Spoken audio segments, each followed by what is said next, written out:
following is a production of DallasCowboys.com and the Dallas Cowboys Football Club. How about them Cowboys? Yeah, go Cowboys! Let's go, baby! Are you ready for a break? Yes. Are you ready for a break? Absolutely. Ready for a break? Yeah, and so much for that. It's time for The Break on DallasCowboys.com We were on the break! with Nick Eatman, David Hellman, Ambar Garcia, and Derek Eagleton. It is Tuesday, December 7th, 2021, Season 17, Episode number 73. Welcome to the latest edition of The Break Live from the SWBC Mortgage Studios at the Star. Got Nick and Dave here with me. Amber's out today, but we'll be talking some Cowboys football with you guys here. On The Break, we got a lot of different topics we're going to hit. We also want to hear from you. You can call us 888-855-2297. Again, 888-855-2297, and we'll take your calls throughout the show. Let's start first with Jerry Jones and his time this morning with 105.3 The Fan. Really not anything that was terribly enlightening during that call, but there were a couple things I thought were worth discussing. He did mention, he was asked specifically about Dak and Dak's health and whether he's completely healthy. And we've talked about it on the show that we didn't necessarily think Dak was playing at his best. And Jerry said something that I thought was really interesting, and it always is it's kind of a cautionary tale for me, because it's easy when you see an errant throw to always assume the quarterback is off. But I think what Jerry did was remind all of us that the receivers in this instance, in a lot of these instances, it could be the receiver that's not in the right place. What were your thoughts about his comment? Yeah, I think that's the comment that's going to make the rounds in this round of the Jerry news cycle, I guess. A lot of people, and I think the way that he worded it, I don't think you can disagree. Like, kind of threw the receivers under the bus. Like, he didn't say the communication's been off, Dak and his receivers need to get on the same page. He was like, the receivers need to run. I think the direct quote is they need to run crisper routes. Like, they need to do a better job running routes, being where Dak wants them to be. So again, that's not a very balanced critique. That's putting a lot of blame on the receivers as opposed to the quarterback. But I think we've been saying that for a few weeks. Is part of this whole thing is that the communication between Dak and his receivers has been off. Now, maybe that's more on the receivers than Dak, who really knows unless you're in those meetings. But I agree. They've been sloppy. The perfect example that I've talked about a lot already is the 4th and 2 in New Orleans. Schemed it up as beautifully as you could want. CD walks into the end zone if it's a complete pass, and for whatever reason, Dak and CD were not on the same page about where that ball was supposed to be, and that's kind of been emblematic of a lot of their struggles. I don't know. I mean, I don't know who's running the wrong route or the pass being right or wrong. I mean, I know that he's paid $140 million or $160 million for Dak, so he's gonna definitely defend Dak without a doubt there. And so but who knows? Like you said, that play right there. I mean, I look at it. I mean, I put that on Dak, but it could be CD could be completely in the wrong spot or didn't turn the right way. So it's hard to ever know that. That's why these grades sometimes can be tricky, because you just don't know what the assignment is. I mean, we watch the games. We know Dak's not playing great. I mean, not as great as we've seen. We've seen him play better than that. But I think that's the part where I started. It can't be the receiver every single time. Well, what I don't know is over these last 3 weeks, he's been dealing with receivers that are not his primary receivers. Right. In roles maybe that they aren't accustomed to being in. It's very different when you're the third guy and now you're the second guy, or whatever the case might be. There is that, to me, sounds a lot more plausible than all of a sudden Dak has fallen off. It seems more plausible to me that maybe it is a communication issue. And as we know, if you watch the game, a lot of time the ball comes out of the quarterback's hands as the receiver's making a cut or before they even make the break sometimes. And that, to me, if the timing is off, if a guy is 1 or 2 yards different than where they're supposed to be, it's going to be an incompletion. That seems more plausible to me, knowing what they're dealing with these last few weeks at receiver, than all of a sudden Dak's having this great season and then all of a sudden he's not. Yeah, I mean, all of these things are true. It makes for boring radio, but that's what I always say is That's what I always say is like these. It's more than just one thing or the other, and I kind of laugh. There's an irony to the thought that like, well, Dak doesn't have his guys. The starters are hurt, and that's totally true. I said this morning. For all we talk about the pass rush and the guys that they haven't had available, Dak hasn't had his primary 3 receivers available for more than a game really this year. Like right when Gallup was ready to come back, that's when Amari Cooper got COVID, et cetera, et cetera, et cetera. But then at the same time, why did we spend all that time talking about the Dak yard? I mean, that was the point, is that we've gotten time on task with everybody. Cedric Wilson and Noah Brown have been in the lab just as much as everybody else. So that feels like a convenient excuse to fall back on when things aren't going your way. Having said that, I think there's something to that. I think it's both. I've said this a few times too. Go watch the New Orleans game. Go look at how many times CeeDee Lamb didn't seem like he knew what the call was or what the alignment was. I mean, that happened 5 times on Thursday night. Is that Dak or is that Lamb? Maybe it's a little bit of both. So across the board, I think they all just need to get on the same page. Yeah, I mean, this is. I don't know if this happens every year about this little lull here, or it's not a lull, but it's like right here at the end of November. I mean, there's some craziness to the schedules and everything. I mean, like if they were on the same page through everything that happened, then they would never practice.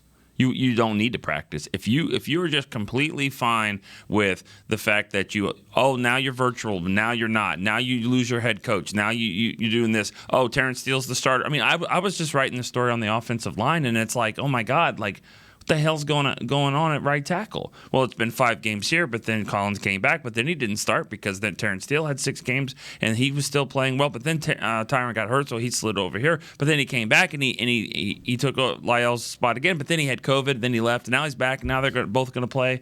I mean, that's just one position. I mean, that's happening a lot, and so there nothing's been steady on the receivers from the O-line. Dak's calf, Zeke's in and out. He's banged up. I mean, so.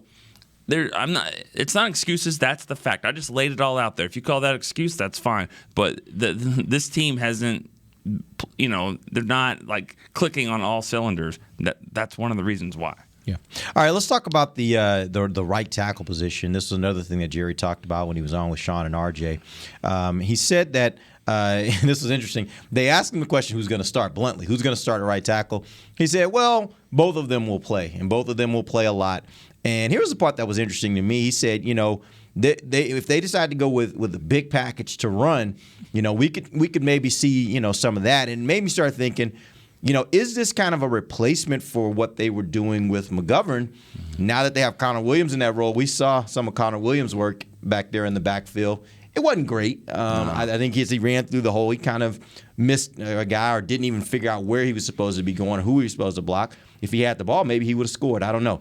But that all being said, it does make me wonder if they say, hey, we got Steele and Lyell. They are both better options if you're going to have an additional offensive lineman on the field than putting Connor Williams out there. What do you guys think? Well, I think, Jerry has said some things before about who's going to start, and you could just tell it didn't help. Then Mike McCarthy didn't really love it. Yeah. I think Mike McCarthy would rather him just say who was going to start than to say that they might do a jumbo package out there and let him be the tight end. But, it's also about the matchups, too. Yeah. Now, Washington is kind of like the Cowboys. I mean, they've lost both of their defensive ends, but one might be back this week. Well, Sweat maybe. I thought I saw somewhere the Sweat might be back this week, but these were fans talking, so I don't know if that's. Well, I mean, accurate. That's a big deal because he's Reggie White when he plays against the Cowboys last year. Honestly, he's a really I know that the other guy is like the all-time whatever.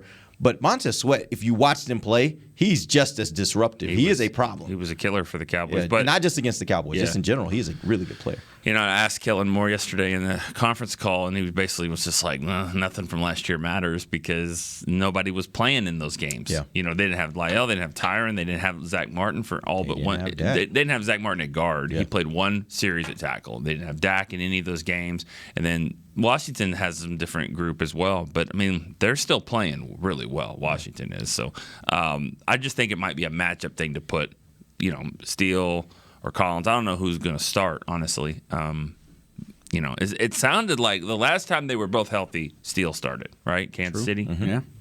But then Collins played pretty well against the Saints, but it's not like you can't lose your job for being out for other reasons. Like that's how happens all the time. Lyle ended up losing his job. So it happens. It is what it is. Yeah, I mean they're not that much better than each other. If they were, then. And Jerry said that. He said they're the same player, and I was like, that's an interesting comment. No, he didn't say that. You don't think that's what he said? No. I thought that, and I was actually transcribing. I don't think he said that. What'd he say? He said they're the same player whether they start or they come into the game. What's the difference? I thought you were saying that they're the same guy. Like they're like he's graded a 63. No, but I'm saying the way you just said that. What's the difference between the two? Tell me the difference. I think what he was saying was they're both the same if they start or they don't. They both can come in and be the same player. Right, but that's what I'm saying. That means they can play to the same level. Does that not mean that they're the same? I don't see the difference there. Okay. No, tell me. I mean, Well, I'm I trying thought to you get were some saying understanding. he said they're the same player. Now, obviously they are graded very similar, or that we wouldn't be in this situation. He said that and he kind of paused, and then he kept talking. What he was saying was that both Steele and Collins play exactly the same whether they start or they come in as a backup. Right. Okay. You're saying so. That's what he said.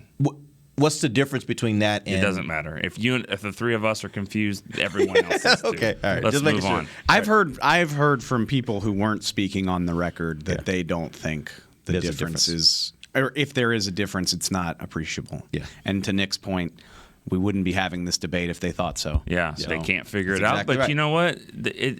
With Tyron situation on the other side, you just stick through it. I mean, it's not like it's hurting really anything. I don't like it.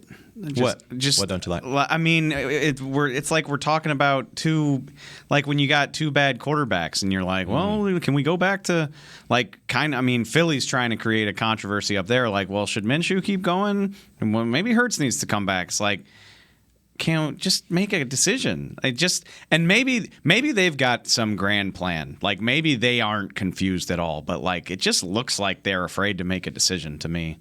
Like at a position where all I've ever heard my whole life is that like best five, continuity is important. Just stick with a guy and go, and that's not what they're doing. Yeah. Well, And part of that drives me crazy. Part of that they haven't I know been able to. they haven't been able beyond to. their control. Yeah. Sure, but we just from week to week, and you're right. Steele would have started in New Orleans if he'd think been so, healthy. yeah. So. Put him back in there, or whatever, Or don't. I just whatever. Just make a decision. I'm honest. I'm tired. I'm sitting in AG's seat. I'm gonna say an AG thing. I'm tired of talking about it. I have lost the potential to care because I'm just over it. I'm just like whatever. I'm bored. I'm bored by this weird tackle Now, he did controversy. say something else that I don't know if we believe, but I mean, he said that contract status doesn't matter about anything. The question I think was more about It was Zeke about and the running Paul. backs, yeah. But it does come into play. He said, no, at this juncture in the season, you play the best guy. Now, I believe that. I do too. I do too. So here's what I would do. Right tackle. I'm starting Lyle. That's my guy. I think he's playing better now. I think that him and Zach Martin, they'll be fine.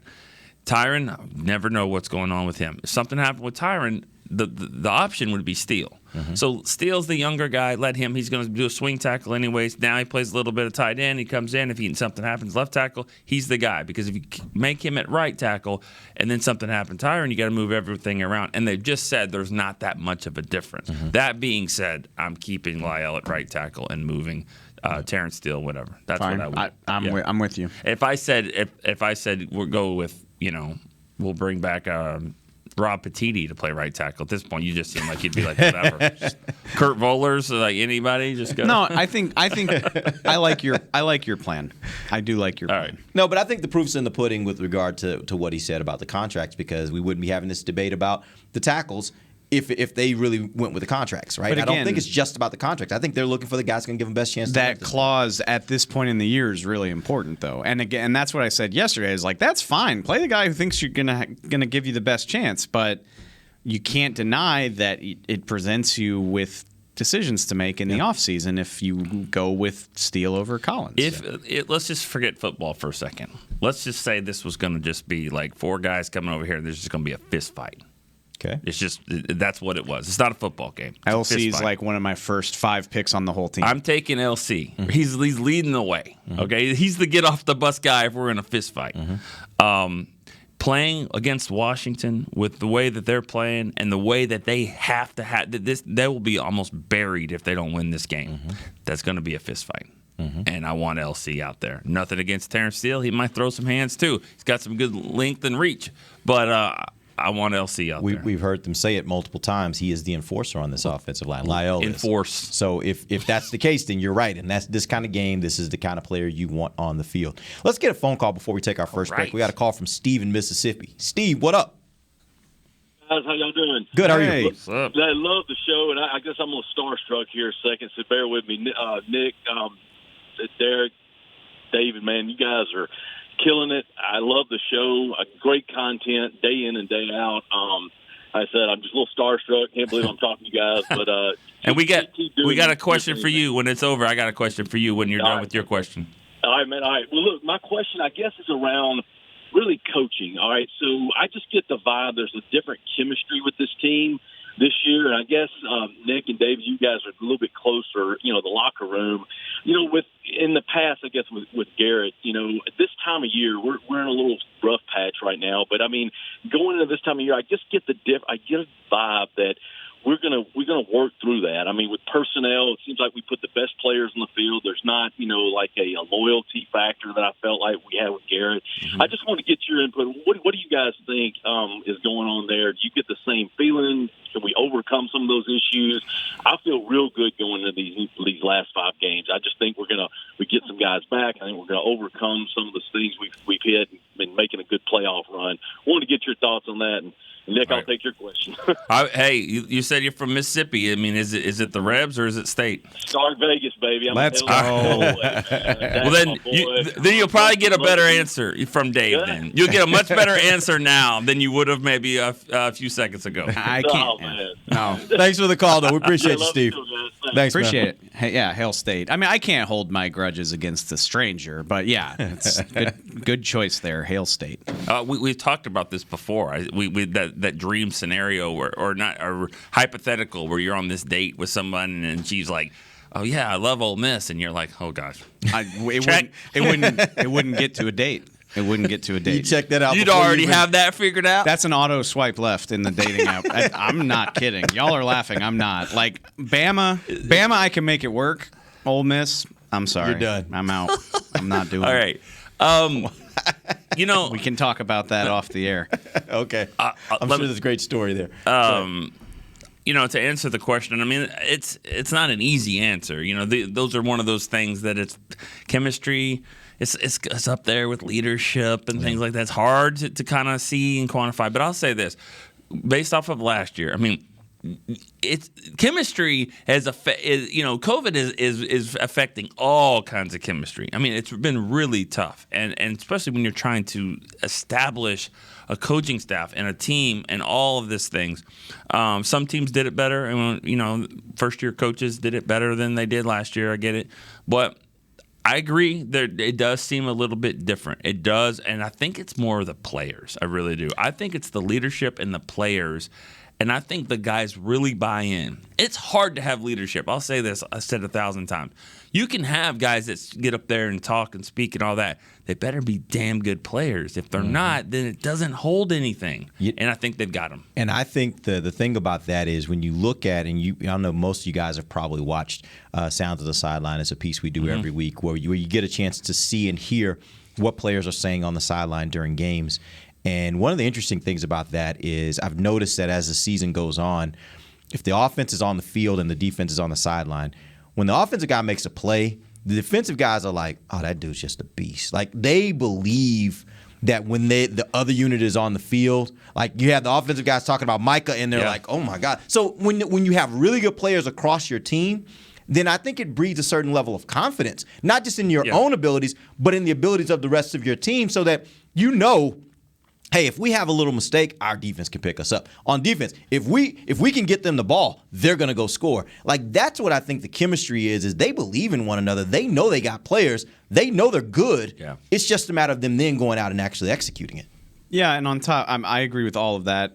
The chemistry stuff falls by the wayside when you're not winning games. Like, True. You go back to the 6-game win streak. This team is special, man, and they do have that type of bond, but we're not talking about that when they're trading wins and losses because we're trying to figure out why they're not playing well anymore. But I don't think that stuff went away. I think all of the good players on this team, or the vast majority of them at least, bring something intangible, whether you want to talk about Dak or what Amari does as more of a quiet leader, but still a leader. Parsons, the enthusiasm that he's injected into this team. And then on top of that, I mean, I think about 2019. Remember, they started 3-0 and just were never able to recapture that. But later on, we were like, well, maybe that was fool's gold. Those 3 teams that they beat sucked. Mm-hmm. I don't feel that way about that. Like, the body of work is much more impressive. They've won 8 games. They've got one really, really looking impressive win, which would be New England. Yeah, we didn't think it was at the time. No, we didn't think it was that impressive. not at all. But we thought they played under. They underwhelmed to have to go into overtime against that team. But by the way, Jamar Chase. You can win Rookie of the Year. Is it Jamar Chase? Yeah. We talked about with Mac Jones throwing 3 passes. Sorry. Yeah. And I get it. that ain't his fault. That ain't his fault. Talk to his coach about that. Well, if he could throw better, he probably would throw more than the win was like. I get it. No, I understand that, but I mean, I think Belichick would just wanted to have some fun. It was awesome. I think he was trolling Sean McDermott. I mean, they're just going to stay kid brother forever. Did you guys watch that Yes. whole game?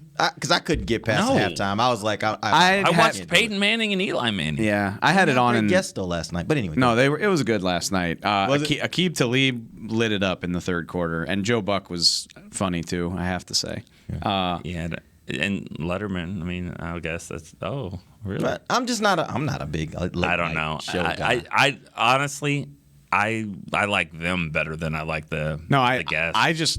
That's true. If we're being honest, Eli could take the night off, and I'll just listen to Peyton give his thoughts about it because he's incredible. No, Actually, I think Eli is the funniest part because I love how he trolls Peyton. Eli plays into it. Yeah. Like, Eli has bought into this whole thing, and I think it works. It does. And It absolutely does. I respect him for it. Honestly. It does Absolutely. work, and I like Eli Manning. Like, I'm not one of these Yeah. cowboy people that hates Eli Manning, Yeah. but I just love the way Peyton is type A and a perfectionist and one of the best to ever do what he did.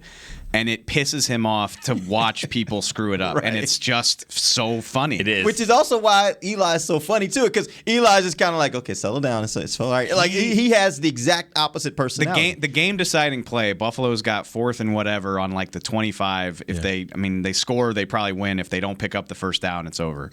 And Peyton called it. He said what they were going to do. He's like, all right, you're looking for a post over the middle here. You got to bail out of the pocket. Like, you need to get, but he's like, you got to get back enough to have time to get the throw because they're coming. It's 0 coverage. He lays it out beautifully. That's exactly what the Bills do. Allen does like an 8-step drop, and it's a double post, and he throws it behind the guy, and the Pats bat it down. And Peyton looked like he was about to lose his mind. Yeah. But because he knew exactly what to do, and they still couldn't get it. But he actually called it on 3rd down. He said, you better get something short here to make 4th down manageable. And they didn't. They threw some almost Hail Mary to the end zone, which Josh Allen is a great athlete, by the way, to get out of that. But he's basically saying, hey, you got to play a shot ahead here. You got to get something here. Don't 4th and 14 from the 19 ain't going to work. You got to get 7-8 yards. That's where Beasley's got to do a little bit more. And to be quite honest, or they got to use him more. Talking about just them on that cat, if they had one guest throughout the entire thing and the rest of it was just Peyton and Eli talking about the game, I would probably tune in a lot more. Sometimes the guest, in my opinion, it just kind of derails it a bit, just because if the guest isn't really entertaining, then with the delay, it's kind of all over the place. I'd rather just listen to Peyton and Eli talk. You ever see them just go over the guest? It's basically like, and Peyton does it. He just goes right over the guest. Yeah. He's like, like, double zone coverage here, Eli. Yeah. Right. He's just like, all right, you're out of this one, Letterman. We're talking ball. And that's why I love him, because he's so dialed into a game that really he has no stakes in, that he doesn't have time to like ask Letterman about his career. So the guests that are best are the guests that's just going to fit into that, like Marshawn Lynch. Like, drop me an F-bomb. So I didn't like Mickelson. Everyone else did, but I didn't like that because he just was peppering with questions like, I get it. You're prepared. That's awesome, but blah, blah. But I thought Eli said the funniest thing last night about all these designed runs and quarterback runs. He goes, I had 2 runs my whole career, quarterback sneak and kneel down. Like, that was the it. That was my only 2 runs. Since we got off the rails, Yeah, we are off the rails. I wanted to finish. But I had a point, too. I just wanted to finish right it. now. He's going to be killing all of us in just Can we take a break? Right, go ahead. Okay. The point I wanted to make is Break, schmake. 2019, they beat nobody of consequence and then just traded. And every time they played a good team, they looked terrible. They didn't score a touchdown in New England. They couldn't score a touchdown against Philly. I just think the body of work is so much better this year. Yep. Like, they played Tampa to the brink. Even though they looked bad doing it, they were in that Chiefs game in the fourth quarter. So you played close against both Super Bowl teams.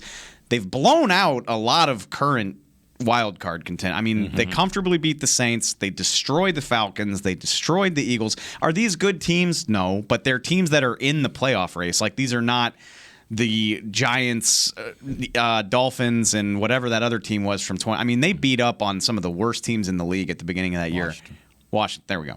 I just don't think that's what this season is. Yeah. I think if you look at the body of work, I trust that they're a pretty good team.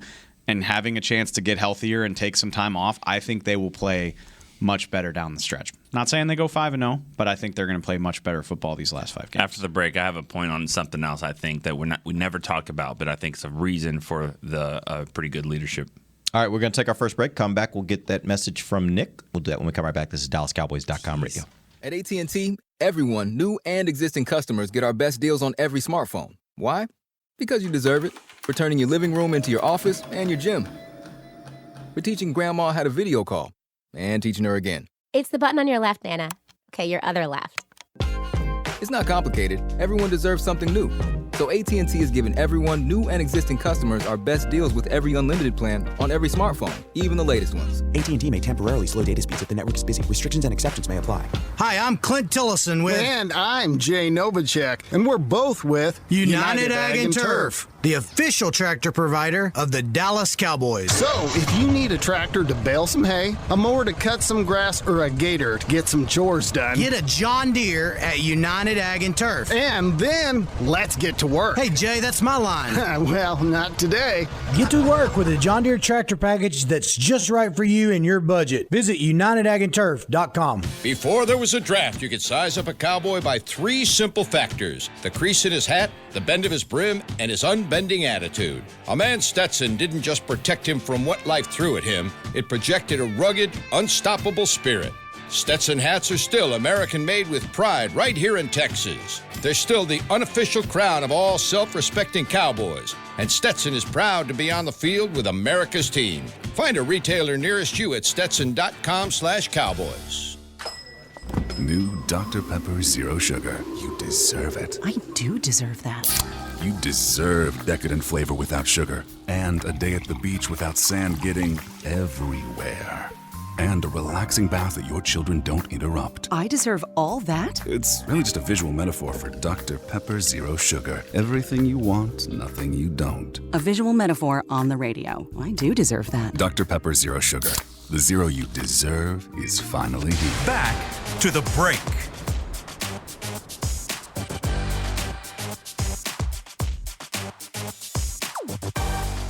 Every Friday and Saturday at 6 p.m. through December 18th, you can join the Dallas Cowboys Christmas Extravaganza at the Star. Admission and parking are free. For more information, visit thestardistrict.com.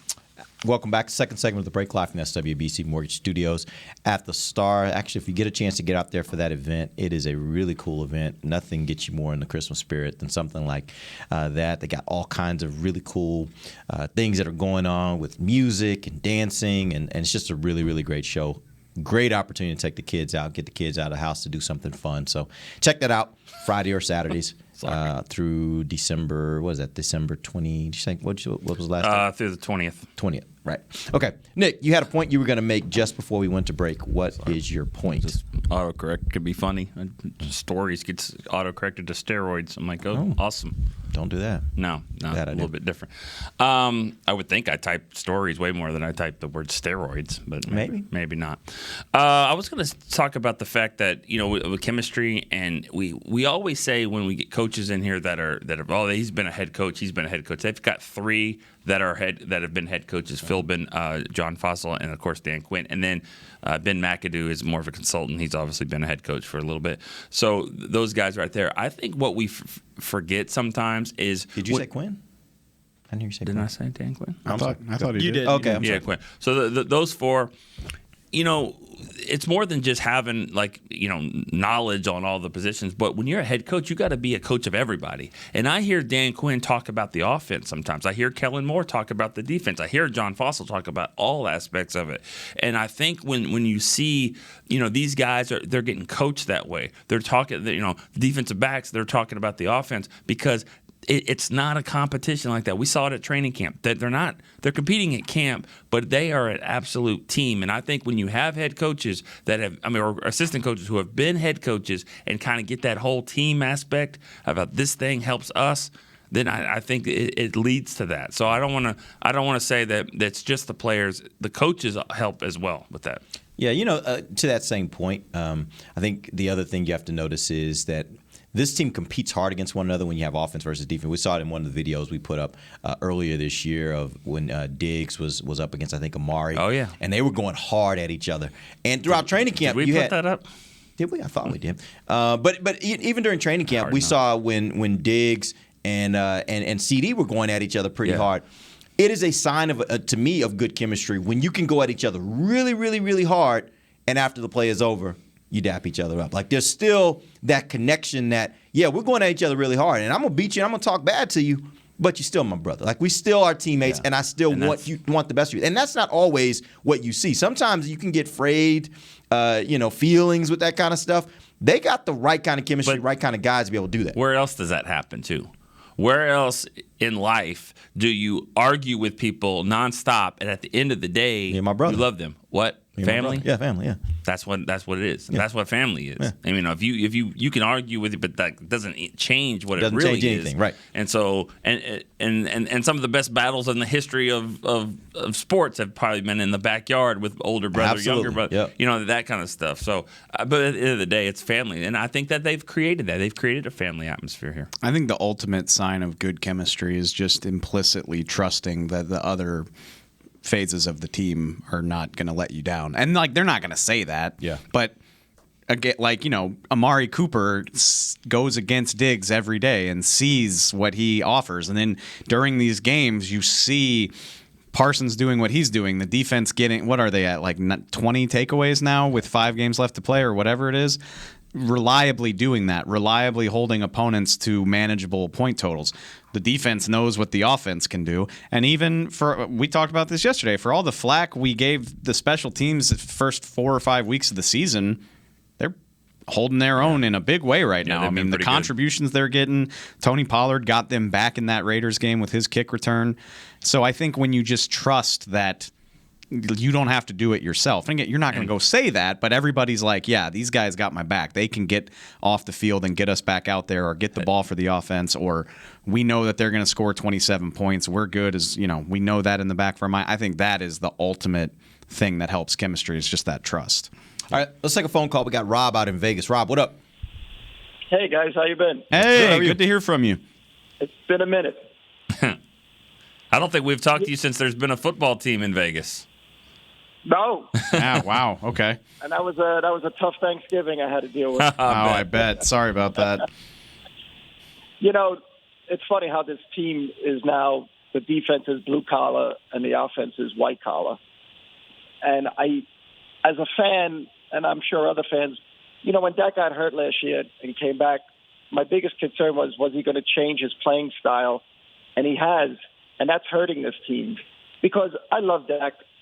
Every year he's gotten better throwing the ball, but he's still not Brady or Aaron Rodgers. But when you combine his legs, that's what makes him, in my eyes, a top 5 quarterback.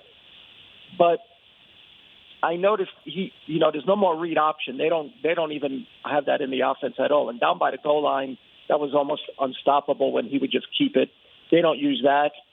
And I'm just afraid that unless he starts playing more reckless, which I know we say, well, we don't want him to be reckless. We don't want him to take those hits because he may get hurt. But, I don't look at it like that, because at the end of the day, if he doesn't play like that, we're not going to beat the Green Bays or the Tampa Bays.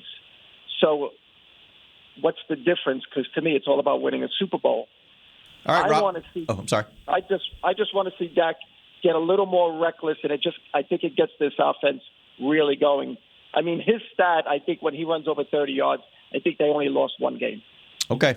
Well, thanks for the call. Something that's interesting about that point, and actually Jerry was talking about this morning on 105.3 The Fan. He was talking about the offense and kind of how the play calling is going. One thing he said that I thought was really interesting was he said, we've got stuff that we put into the offense or we put into our playbook back in training camp that we specifically were holding until this part of the year, until December, until January, because you want your offense to kind of evolve over time. You don't want to be doing the same things you were doing in September, in December. And it made me wonder there for a second, although this question was not necessarily about Dak, it made me wonder if they were like, we want to mitigate the risk with Dak. And mitigating the risk means September, October, November, we're going to be very judicious in how we use him and in the run game. December, January, that's where we might see a little bit more of that. Now, that all remains to be seen. Who knows what they're going to do? What do you guys think, first of all, from the standpoint of what Rob is talking about, of Dak taking himself or them taking Dak out of the running game? And then number two, about the possibility of maybe that being something that they use more as they go down the stretch. You want to go first? He's not wrong. He's not wrong. We talked about it yesterday. Yeah. He's not wrong. But, I mean, it's a slippery slope for sure when you're dealing with, this franchise quarterback who got hurt last year and the season was pretty much over after that happened. It was going to be an uphill battle anyways, and they just couldn't do it without him. And so he's got to make business decisions. That's what it is. And sometimes he'll run. Do you think he's making, or you think the team's making? I think he makes them. I think we see him. I think we see him. It's not because some of his best runs aren't necessarily supposed to be runs, but he's making them. I don't think he's running. You don't think someone is telling him, we don't want you to run as much? Like, that's what I'm trying to figure out is, do you think this is Dak just where was that person, afraid to do that or not wanting to do it? Where was that person in the Falcons game when he just ran over someone to get to the 40th point? You know what I mean? Like that person's not telling him to do that. That person told him after the game, don't do that again. And he was like, I had to show him. Yeah. Like, you know what I'm saying? So, even if they tell him you're right, Dak's still going to do what he thinks is best to win the game. We've seen enough things where he does what he does. He's got to be – he even said it in the offseason. I got to be smart about it, and that's what we're seeing. And it's not – I mean, I sort of agree with Rob that to be Dak, to be what he is, he's going to have to play reckless, and you can't worry about it, even though – I still worry about it when I see him running on that side of the field. I was like, I don't like that. And so if I'm thinking about it and it didn't affect me, he probably is too. Here's the funny thing. I looked this up while y'all have been talking. Sorry. No, it helped me get my numbers right. But it's funny. It makes it sound like, and I know that's not what y'all mean, but like this whole conversation makes it sound like Lamar Jackson has suddenly decided to stop running. Right. Dak's average in 2019, the last year he was healthy, he carried the ball 3.2 times per game for about 17 yards.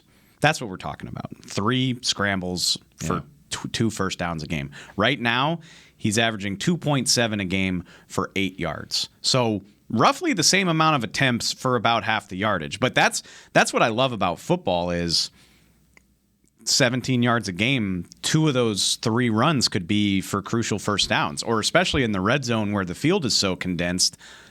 If you pull the ball and get 2 yards and give yourself 4 new downs, you just greatly increase your chance of scoring. Or in goal situations, get a touchdown. Well, and the other funny thing, so Dak scored 6 touchdowns a year his first 3 years. His best year as a runner ever was 2017, and I don't think it's a coincidence that's when he had the worst receiving core of his career.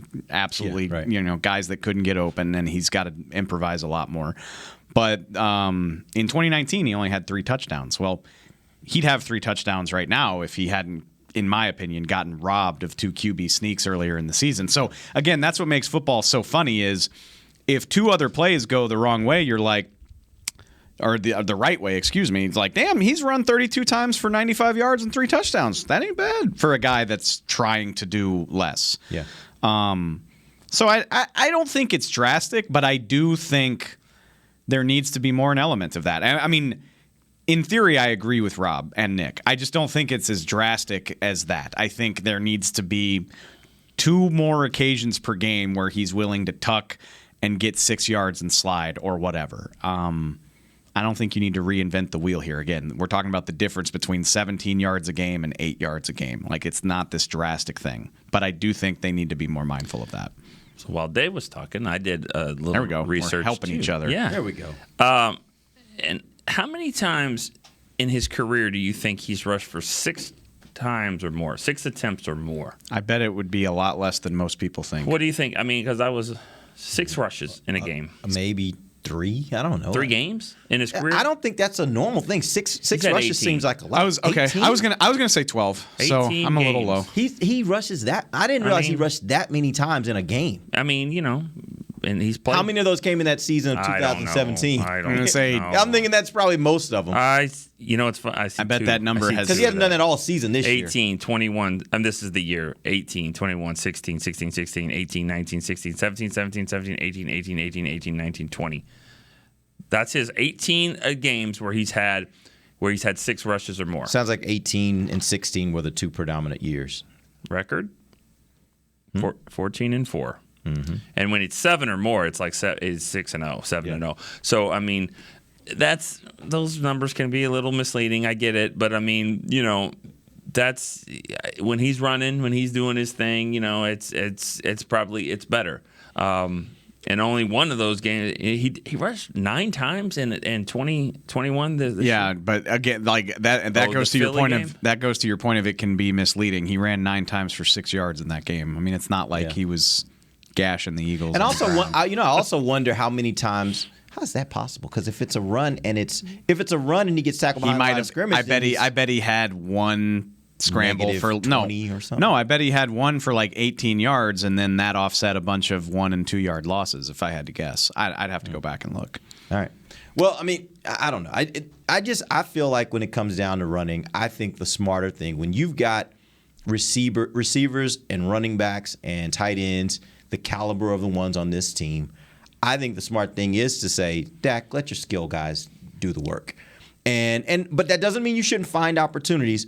I just think, and I really want to see what happens in December and January. If in December and January we start seeing a little bit more of that, then I think that was a very smart move not to do it early in the season. That gives you one other wrinkle you can add in the time of the year when you really need to do something a little different to mix it up. I don't want to see Dak carrying the ball 6 or more times a game unless it's some weird circumstance, to be honest with you. But this goes back to, and I always try to listen to what he says because you can kind of parse out some kernels of truth if you go between the QB speak.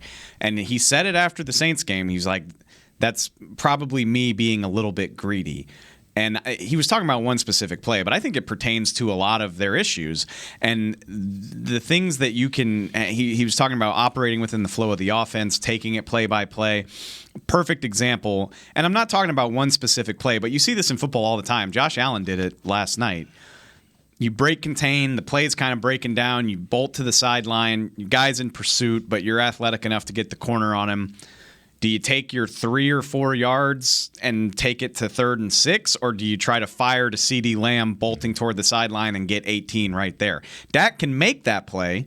He can make that play, and he should have trust in himself, but maybe the smarter, more efficient play is like 3rd and 6, and then we've got so many other concepts that are easier to get.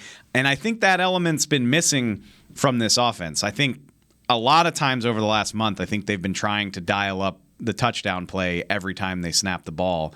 And it's awesome when it works, but it's tough to do that on a consistent basis in the NFL. And that's an interesting thing because even when you see it open sometimes, you see, I think I can fit it in there. Yeah. Just the percentage chance of completing that play, though, is lesser in a situation where you might want to take the lesser. You don't have to complete the play. That's why when they say 50-50 balls, I mean, Derek Carr throwing it up on Anthony Brown, it wasn't a 50-50. It was an 80-20 that you're going to get the ball there. Regardless if it's a catch or not, the flag might be there. So that's why I do think but I do think they need to throw the ball up a little bit more because we're seeing that happen a lot. It's just tough to cover. But you know something? I don't know if, and we're going to get way off the tracks here, but I don't know if we're seeing that a lot in every game. We saw it a lot in the game where the Cowboys played the Raiders. I was just watching a game yesterday or Sunday where it was a very similar play to what happened in the Cowboys-Raiders game, and there was no call. Like, literally, you saw the guy tugging the jersey. Oh, that was the Raiders. You see the guy tugging the jersey, and you're like, that would have been a call that week. And that's my whole problem with all of the ref. If you're going to do something consistently,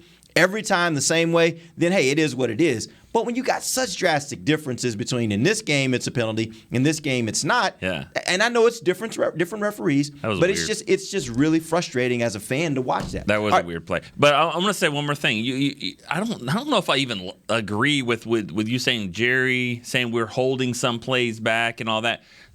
The only thing I could think of is, okay, what if Seattle's doing that? Every team is doing that, I think. Well, what if Seattle's like, Russ, we're not going to call all the plays right now. We're going to wait till the end of the season. And he's like, cool, now I'm 3-8. Like, no, but I think you're missing the point. I think the point is when you look at the offense, I think it is an evolving thing over the season. There are some things you do early in the season. As it progresses, teams are game planning you. It's like your idea of the flea flicker, right? You do it because you're setting up other things. So my point is, like, there are things you do early in the season that are setting up things for later in the season. And you don't want to show those things until you get later in the season because that gives you something that teams are going to be keying on that you now can take advantage of. That's the point. Better not be better than what I've been running because, I'm saying don't save all the good stuff to the end if the end doesn't matter. It's not better stuff. It's just different stuff. Okay. It's just things that you can do to take advantage of other things that you've been doing earlier, I think. Okay. I agree with you, but I don't think they got some golden play that they're like, we are not running this until the Super Bowl. Like, that's a bad idea. I don't think that's the point. Okay. I think I just don't. Maybe I don't understand that. This is such a hypothetical argument. It is. It's about who saves money and who doesn't. I mean, you know what I mean? It's like, just spend it now. I got it. You know what I mean? Like, I got the money. I'll go with it, as opposed to, it's just that just seems weird to me to just kind of wait till later in the season when you don't know how the seasson going to go. Yeah, but I think the teams that do really well, they have the ability to keep building on that. If you're 3-8, then you're emptying because the stuff that worked earlier isn't working. So guess what? You've already done all that stuff because you're trying to figure out how to get a win, right? With the amount that Mike McCarthy talks about self-scouting and being aware of your own tendencies, I would like to think, but I also trust that Kellen Moore is going to keep an eye on that. And the Cowboys' offense is going to look basically the same to what we've always seen, but it's about throwing in wrinkles, right? And if you can find ways to take advantage of that, this is just an easy example. Dak hasn't run QB keeper off an option read all year. Mm-hmm. If you think that that's there for you against one specific look where one team's really crashing on it, then you should do it. Not to say you're going to start running read option in every game, right? But again, it's like, man, Montez Sweat is so aggressive. He's had so much success doing that, crashing inside on this play. That's how you find a 25-yard gain for Dak and with minimal risk. It's stuff like that. And yeah, I would like to think we'll see maybe not that exact scenario, but those types of things where you can build on your own tendencies to take advantage of people. All right, we're going to take our final break. We're going to come back. We're going to get some more phone calls. We got Nigel Holding on the line. We'll get to him as soon as we get back. This is DallasCowboys.com radio.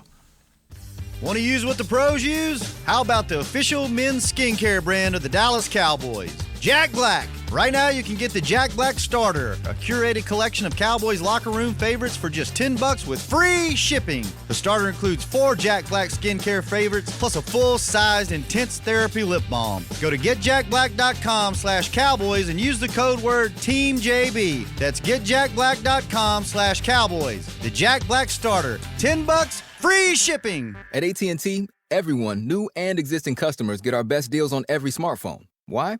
Because you deserve it. For turning your living room into your office and your gym. For teaching Grandma how to video call. And teaching her again. It's the button on your left, Nana. Okay, your other left. It's not complicated. Everyone deserves something new. So AT&T is giving everyone, new and existing customers, our best deals with every unlimited plan on every smartphone, even the latest ones. AT&T may temporarily slow data speeds if the network is busy. Restrictions and exceptions may apply. Hi, I'm Clint Tillison with... And I'm Jay Novacek, and we're both with... United Ag and Turf. the official tractor provider of the Dallas Cowboys. So, if you need a tractor to bale some hay, a mower to cut some grass, or a gator to get some chores done, get a John Deere at United Ag and Turf. And then, let's get to work. Hey, Jay, that's my line. Well, not today. Get to work with a John Deere tractor package that's just right for you and your budget. Visit UnitedAgAndTurf.com. Before there was a draft, you could size up a cowboy by 3 simple factors: the crease in his hat, the bend of his brim, and his unbending attitude. A man Stetson didn't just protect him from what life threw at him, it projected a rugged, unstoppable spirit. Stetson hats are still American-made with pride right here in Texas. They're still the unofficial crown of all self-respecting cowboys, and Stetson is proud to be on the field with America's team. Find a retailer nearest you at stetson.com/cowboys. Back to the break. This holiday season, visit the Star to get your photo with Santa, presented by Monument Realty. Santa Claus will be at his Cowboys-themed cottage in the Star District across from Ascension on the Star Boulevard from November 26th through December 24th. This just slows me down. For more information and to book now, visit thestardistrict.com/Santa. Welcome back. I'm going to sing segment it. of the break. One of these days, I'm just going to sing this song. What song? I'm going to sing one of these reads one of these days, you know? I want to see how that goes. Do you want to do it now? No, wait. I'll wait a little bit. And work on it? Yeah. All right. It's probably the best day to do it, though. Why? Because you don't want to have to see that young lady sitting across from you.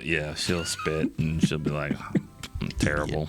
Yeah. All right. And it will be. It'll be terrible if I sing one of these reads, but all right. We're in our final segment of the break, live from SWBC Mortgage Studios at the Star. We haven't gotten through half of our rundown for today because you guys talk so much. But one of these days, you'll believe me. Like, we'll be fine. I went to Dave's office yesterday. I was like, man, Derek's always like, dude, what are we going to talk about? Dave has an office. Yeah, good point. I'm sorry. Dave's. You don't call his cubicle an office? No, I Dave's don't. Office? Dave's corner of the room. I don't. If Dave could close his door, which he can't. Okay. Dave's cubby hole. He's the perfect person for it because it's like, I mean. What if we turn my office into like the break room and we all sit in there together? Chris, is this recording? I'm good. Yeah. You want that? I think you would hate that. Turn it into the break room? Your office? Yeah. Cool. We'd all work in there every day, I all would together. love to see your reaction to that.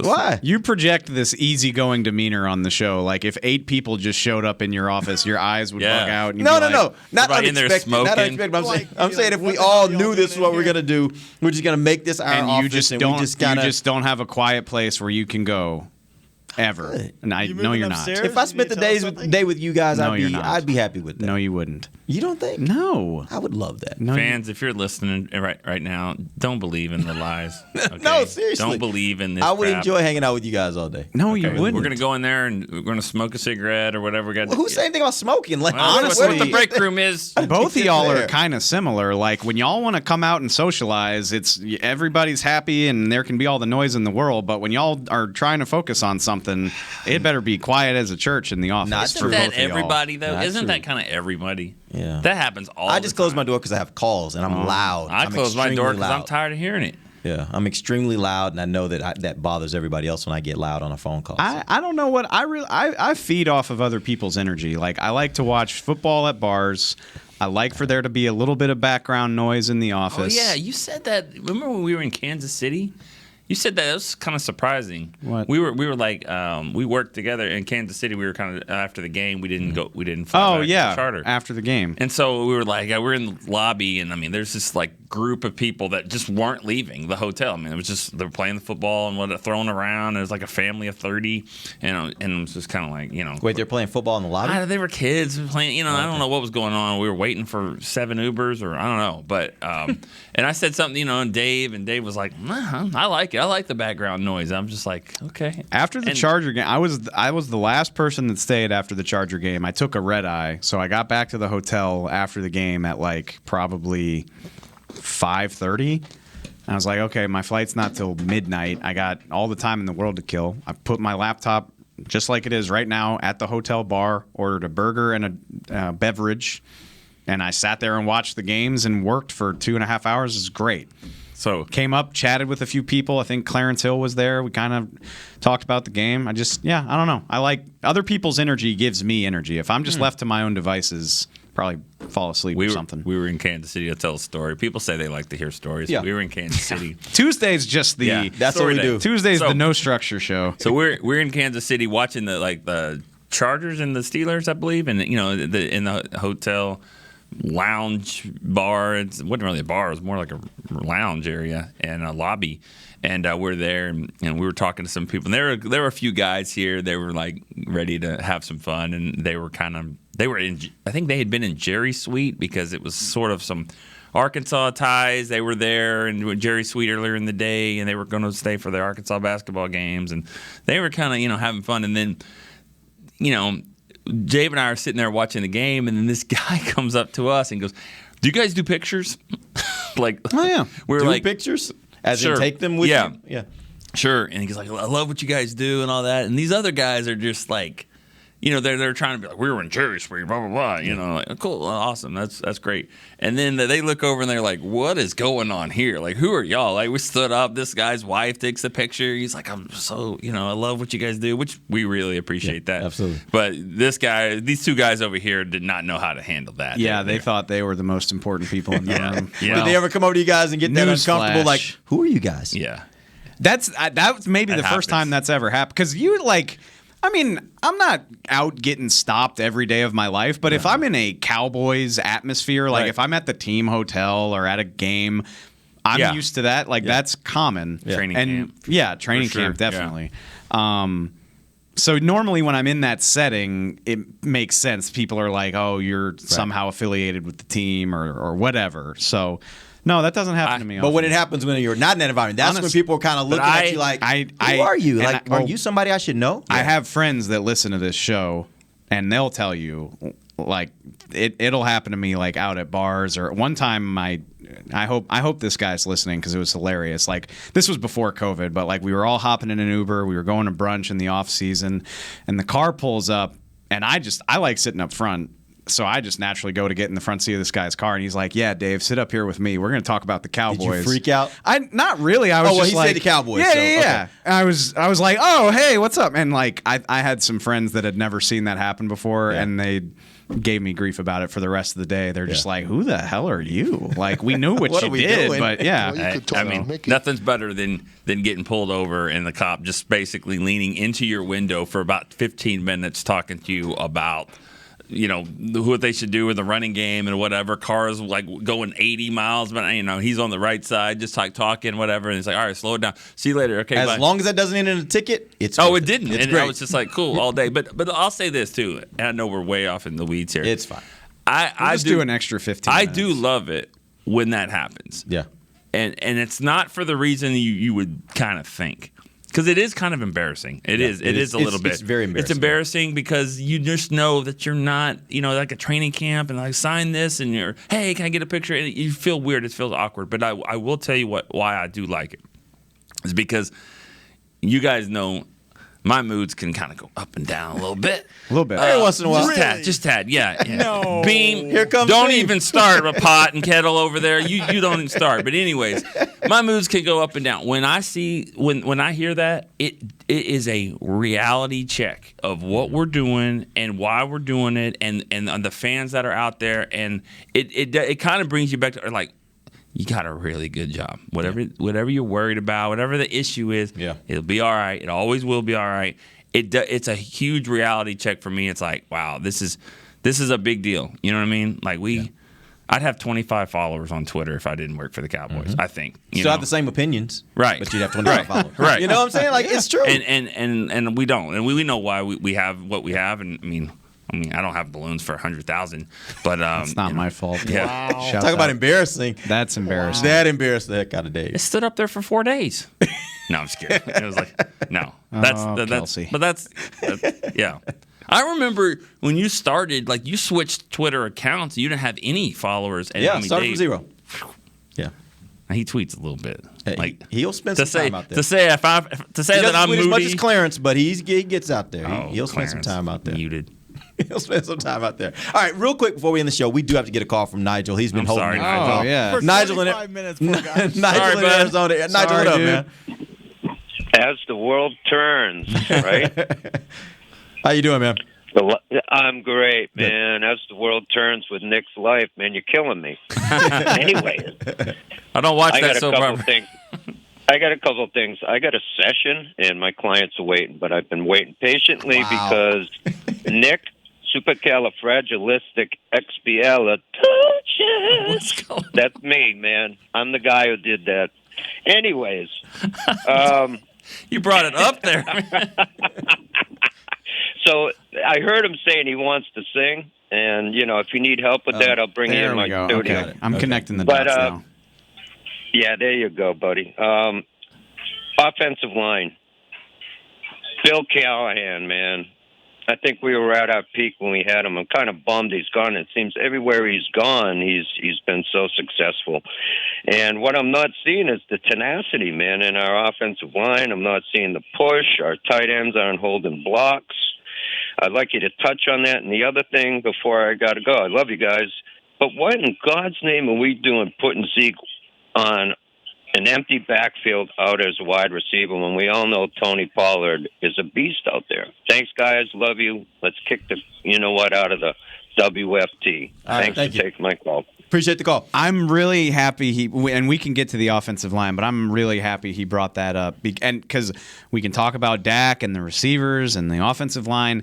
Kellen Moore is part of this too. And oh my God, I was so pissed off when they lined Zeke up out wide on a third down and threw him a slant. Yeah. And he has shown his hands this year. Still, what are we doing? Yeah. There's literally 3 Pro Bowl caliber receivers on this team and another 2 that I would want Malik Turner doing that before Zeke Elliott. That drove me nuts. Well, in all fairness, you do have to point out the fact that when you get when you get Zeke out there running that slant, his matchup is going to be better. He's probably going to have a linebacker, which is a better matchup than a wide receiver who would have a defensive back. So that does matter a bit. I think the point that Nigel was making, I think that's a valid point. Who do you want running that slant between Zeke and Pollard? Pollard 100 times out of 100. He played some receiver in college. Right. I still don't care, by the way. You don't care about the matchup. I don't. When was this play? Was it? It had to be late in the fourth quarter. It was. I remember it. I remember it vividly because when it happened, I was like, "That's what I you must come have up been with." Like, down. It was during that stretch.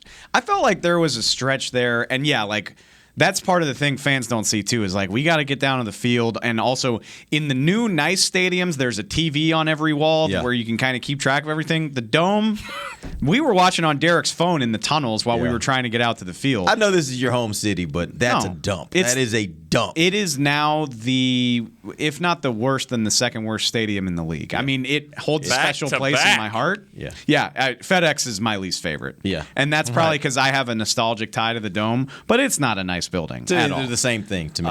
At least you can see what's happening. You remember when FedEx hosted the Super Bowl though? I don't. No, I don't. At least this place. I mean, and it's also about the atmosphere. What's outside. Yeah, and by the way, you got the city, right? That's the part that makes New Orleans. Always when you can actually go outside. I always hate about that. You got to get down there. You can't miss that, especially for us. We got to interview guys right after the game, but you're always afraid you're going to miss that. And one time I did miss the game-changing play. One time. It was the Cowboys and Giants. I forgot the year, 2015. 2 times. Because I got another one for you. Oh, man, maybe. But go ahead. But I just remember the Cowboys were down 7. They drove. They scored with about 3 minutes to go. Tied the game. We were about to go on the field. I was like, I'm going to go to the restroom real quick. All I'm going to do is miss the kickoff. And you just hear this crowd. And you're like, this doesn't seem like a 30-yard return. This is still going. This seems like and I get out. I was like, Dwayne Harris just went 100 yards. Oh, the Giants game. The Giants game. I'm like, okay. And so I missed it. What was the other play I missed? Texas Stadium, Santana Moss. We both were going in the elevator and missed that. The Cowboys were up 14-3? 13-0. 13-0. And then right back to back, he goes, bam, big play, touchdown. Bam, big play, touchdown. And I think we missed both of them. I know we missed one. Yeah, I do. But we may have missed both of those. And we got down the field and we're like, what? They're losing? And it just when you're in that elevator, you never know what's going to happen. When did that happen? I can't find it. What, the Washington game? No, the Zeke. No, the Zeke. incompletion. I don't know. I remember this the play vividly. I don't remember what part of the game it was in. I remember watching it and thinking that's an odd call. I pulled a real Mickey and I was like, no. What are we doing? Anyway, he loves to tell Rob things in the middle of the game. Like he just passes you and just tells Rob something that happened. Well, that's his guy. And Rob's like, okay. Yeah, that look. Rob's right like, okay, man. Me and Mick. I'm trying to write this. Leave me alone. We have a good relationship, but that's his guy. Yeah. The offensive line. I mean, this is what he was asking about, and I think we have touched on it. It is not the same. I don't know if Bill Callahan would be the answer. I mean, he's always been good wherever he's been, but he's got a job too. So I mean, like it's worked out for him. But you're right. I mean, it's not the same. These guys are not. They're just not as aggressive. What was the other? Was it another caller that said this? It's a blue collar defense and a white collar offense. Yeah, and white collar offense, and that's part of what's going on with the offensive line.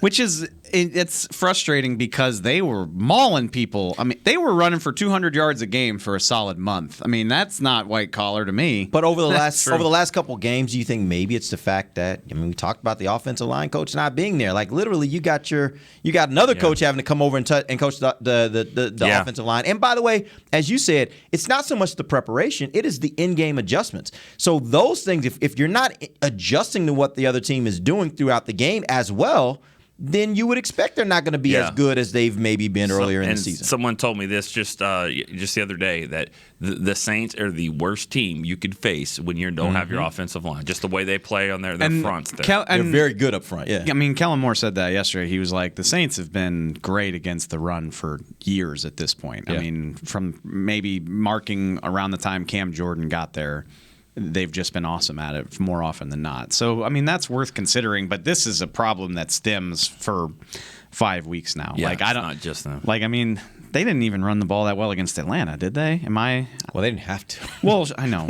Really but no, not really. I mean, Zeke's numbers have gone down. They've been having some. They've been not as productive in the run game for 5 weeks. I don't think he's had a 100-yard game in like 8 weeks. Since maybe the Giants. Yeah, the Giants game, I think. Which it's injuries. I don't have a great answer, but it kind of goes back to what we were saying about Dak and the receivers. You think there's just little snapshots. Like the one that's in my head right now is, can't believe this happened to somebody of Tyron Smith's caliber. But like he fires off into a double team to help Connor McGovern and just lets the end run free, and the play gets blown up. And Tyron Smith was like, "Yeah, I just can't make errors like that." And it's like, yeah, I'm not used to seeing you make errors like that. Right. And so on top of the injuries, on top of not having as much consistency or talent as they did back when Bill Callahan was here, the whole thing's off sync. Like the whole they're just like 3 degrees west of where they need to be. Just everybody on the offense. They better figure it out. It's time of the year where you need to figure it out. They got to figure it out, because if you go into the playoffs without a running game, you're going to have a hard time against these teams you got to face. I could be setting myself up for colossal disappointment, because in my head, I'm between the injuries and then the chance to just sort of breathe. And I do think this is important. Like during that stretch where you're playing 3 games in 12 days, like you're on to the next opponent before that game's even done. You're not fixing a lot. Yeah. Given 5 or 6 days to sort of breathe and self-scout and reassess, I'm really hoping that fixes it. And if it doesn't, that's a good point. I'm all out of answers if they go up to Washington and don't I mean, winning and losing is one thing, but if they don't even look like the offense that we've gotten used to, then I don't know what to say. Yeah. All right. We appreciate you guys joining us. We went a little long today, but it was worth it. Some good stories. We'll appreciate you guys joining us. We'll be back tomorrow. We'll start getting into the next game, Cowboys versus Washington football team. Till then, for Nick Eatman and Dave Hellman, I am Derek Eagleton. This has been The Break, live on DallasCowboys.com. Radio. This has been a production of DallasCowboys.com and the Dallas Cowboys Football Club. How about this, Cowboys? Yeah!